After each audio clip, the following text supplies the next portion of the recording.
कद एगो काम हो फाटता ओठ हमर कर इंतजाम हो। कौन इंतजाम करी सुना बोला ए हो देवर जी तू कद एगो काम हो फाटता ओठ हमर कर इंतजाम हो। केकरा से कहीं दिल के बतिया केकरा से कहीं दिल के बतिया सैया बसल बड़े सऊदी। ढोड़ी में तेलवा डाल लौट फाटी नाये भौजी। ढोड़ी में तेलवा डाल लौट फाटी नाये भौजी। सचो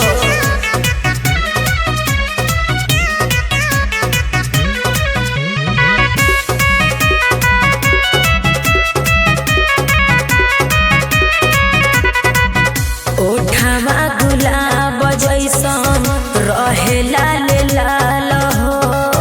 भइल खर दरू फटके भइल बाबे हाल हो।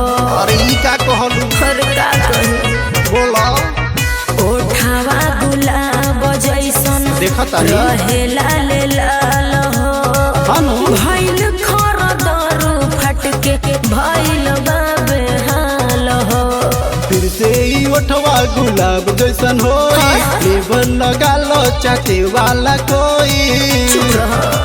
सैया बिना हमार से जरिया सैया बिना हमार से जरिया औरी केहू न रौदी।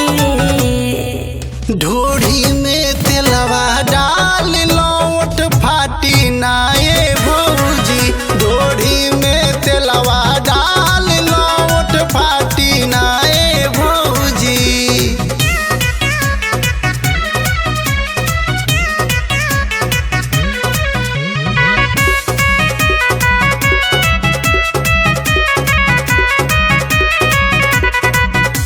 राजा बलेश्वर पिया कहिया ले आई है धध गया के कबले बुताई है।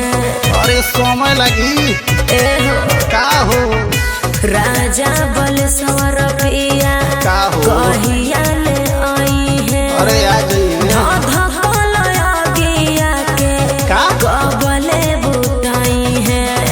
उदय के कहली है बेसलीन हो उठवा मुलायम रही लगबू हसीन हो। काहे हो लव के